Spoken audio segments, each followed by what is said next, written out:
Hello नमस्कार साथियों, आज हमारे चैनल में आपका बहुत बहुत स्वागत है।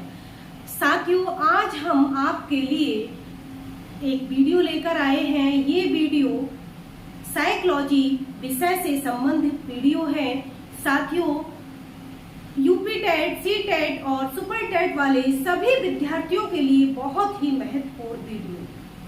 साथियों, साइकोलॉजी विषय की हम बेसिक लेवल से शुरुआत करेंगे कि बाल विकास या फिर विकास की अवधारणा क्या है। साथियों, हम सबसे पहले ये जानेंगे कि विकास क्या है। अब बात कर रहे हैं विकास। विकास एक जीवन पर्यंत चलने वाली प्रक्रिया है जो जन्म से लेकर जन्म से पूर्व ही विकास, जब बच्चा अपनी माँ के गर्भ में होता है, पेट में होता है, तभी से बच्चे का विकास शुरू हो जाता है और जीवन पर्यंत बच्चे का विकास चलता रहता है। साथियों, हम बात कर रहे हैं कि विकास की अवधारणा क्या है। अब हम विकास की अवधारणा की शुरुआत करेंगे। तो साथियों, यहाँ पे हम विकास की अवधारणा क्या है इसकी बात करेंगे। यहाँ आपका ये पॉइंट लिखा हुआ है कि किसी व्यक्ति में नवीन आदत, क्षमता या आकृति का जन्म लेना ही विकास है। साथियों, किसी व्यक्ति में कोई नई आदत या कोई नई क्षमता या कोई नई आकृति का जन्म होना ही क्या है? विकास है। साथियों, हम एक उदाहरण से समझेंगे कि ये आकृति, क्षमता या नवीन आदत की बात करें। एक बच्चा छोटा होता है, जब बच्चे ने जन्म लिया है तो उसकी जो कार्य करने की क्षमता होती है वो बिल्कुल भी नहीं होती। जब बच्चा जन्म लेता है वो दूसरों पर निर्भर होता है, असहाय होता है, क्योंकि अगर उसे दूध भी चाहिए, भूख लगी है, तो वो रो करके क्रिया करेगा और उसकी माँ उसको दूध पिलाएगी। तो ये क्या है? बच्चा दूसरों पर निर्भर है। खाने से लेके, पीने से लेके, सोने से लेकर के वो दूसरों पर निर्भर होता है। तो उसकी जो कार्य करने की क्षमता है वो जन्म के समय बिल्कुल भी नहीं होती। साथियों, जैसे जैसे बच्चे की उम्र बढ़ती चली जाती है, बच्चा 1 साल का, 2 साल का, 3 साल का, 4 साल का, 5 साल का, जैसे ही उसकी शैशवावस्था खत्म हो जाती है तो बच्चा कुछ वजन उठाने, छोटी छोटी चीजों को उठाने लगता है। तो उसके कार्य करने की जो क्षमता है, उसकी कैपेसिटी है, वो बढ़ जाती है उम्र के साथ साथ। साथियों, फिर उसकी बाल्यावस्था आती है, बाल्यावस्था के बाद किशोरावस्था आती है और वो बहुत भारी भारी वजन भी फिर उठाने लगता है। तो ऐसे करके जो कार्य करने की क्षमता में परिवर्तन आया वही विकास है।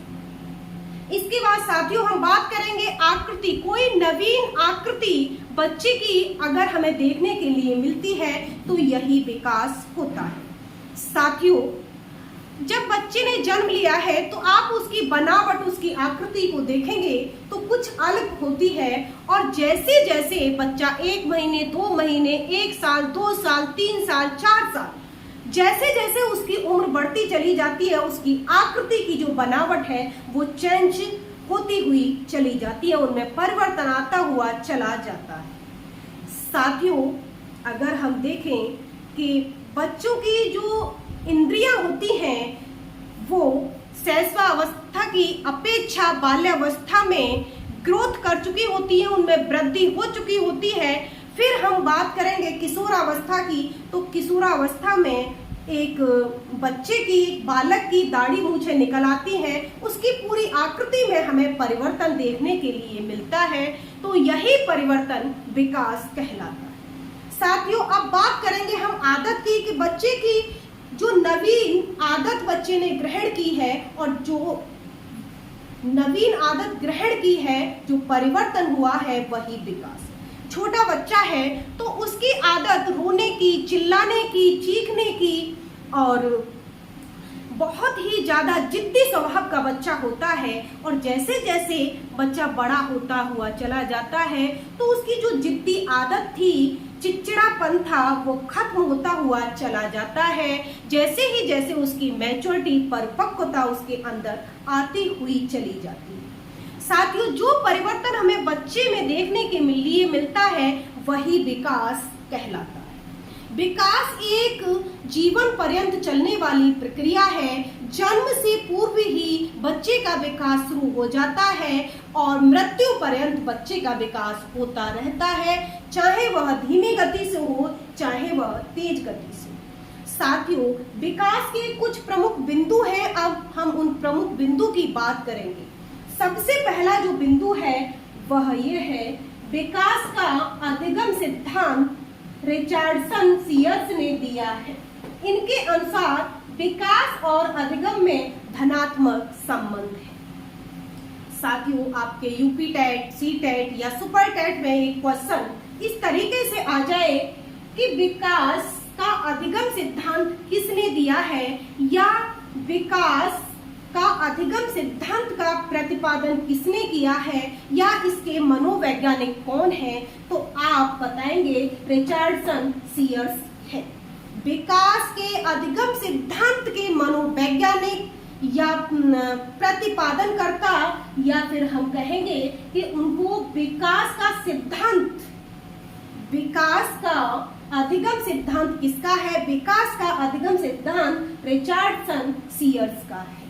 तो साथियों, ये आपका एक प्रमुख बिंदु था, बहुत ही महत्वपूर्ण बिंदु है और ये हमारा 1 नंबर पक्का करता है। साथियों, इसके बाद विकास और अधिगम में धनात्मक संबंध है। विकास और अधिगम दोनों में एक संबंध है, कैसा है? पॉजिटिव। अब पॉजिटिव जब हम संबंध की बात कर रहे हैं कि विकास भी एक जीवन पर्यंत चलने वाली प्रक्रिया है और अधिगम भी एक जीवन पर्यंत चलने वाली प्रक्रिया है। बच्चा जब से जन्म लेता है तब से ही उसका विकास शुरू हो जाता है और मृत्यु पर्यंत चलता है। सीखना, जब से बच्चा पैदा होता है तब से लेकर के बच्चा कुछ ना कुछ सीखता है, अपने परिवार से, अपने मित्रों से, अपने पड़ोस से, अपने विद्यालय से, अपने समाज से, और जीवन पर्यंत वह सीखता रहता है। अधिगम भी एक जीवन पर्यंत चलने वाली प्रक्रिया है, चाहे वह धीमी गति से हो या तेज गति से हो। जैसे हमारा विकास चलता है वैसे ही अधिगम भी चलता रहता है।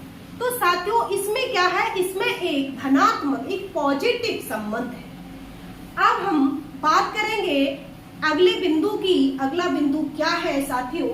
विकासात्मक कार्य की अवधारणा रॉबर्ट हॉविंगहर्स्ट ने दी, जिसका अर्थ है उम्र अनुसार विकास। साथियों, अब एक क्वेश्चन आपका ये आता है कि विकासात्मक कार्य की अवधारणा का श्रेय किसको जाता है? यूपी टेट, सी टेट या सुपर टेट में आपका एक क्वेश्चन आता है और ये आपका 1 नंबर पक्का करता है कि विकासात्मक कार्य की अवधारणा का श्रेय किसको जाता है। तो साथियों, विकासात्मक कार्य की अवधारणा का श्रेय किसको जाता है? रॉबर्ट हॉविंगहर्स्ट को जाता है। साथियों, इसका अर्थ क्या है? इसका अर्थ होता है उम्र के अनुसार विकास। जैसे जैसे बच्चे की उम्र बढ़ती हुई चली जाती है वैसे बच्चे का विकास होता हुआ चला जाता है। बच्चा जब शैशवावस्था में होता है तो उसका विकास इस तरीके से होता है, जैसे ये हमारी क्या है? ये शैशवावस्था। मान लीजिए हमारा ये जो विकास हो रहा है किस तरीके से, ये शैशवावस्था। इसके बाद ये शैशवावस्था में बच्चे का विकास इतना हुआ, फिर इसके बाद ये बाल्यावस्था है, बाल्यावस्था में बच्चे का विकास फिर इस तरीके से हुआ, फिर बच्चे की ये किशोरावस्था है तो ये बाल्यावस्था, किशोरावस्था, तो उसका विकास उम्र के साथ साथ बढ़ता हुआ चला जाता है। जैसे जैसे बच्चे की उम्र बढ़ती है वैसे बच्चे का विकास भी होता हुआ चला जाता है। जो बच्चे के अंदर परिवर्तन देखने के लिए मिलते हैं उन्हीं परिवर्तनों को हम विकास कहते हैं। साथियों, अगर हमारा वीडियो आपको अच्छा लगा हो तो एक बार हमारे वीडियो को लाइक अवश्य करें, साथियों, जो भी मेरे चैनल पे नए आए हैं, मेरे चैनल को सब्सक्राइब कर लें और बेल आइकन का बटन अवश्य दबाएं, जिससे मेरी हर आने वाली वीडियो आपको मिलती रहे। धन्यवाद साथियों।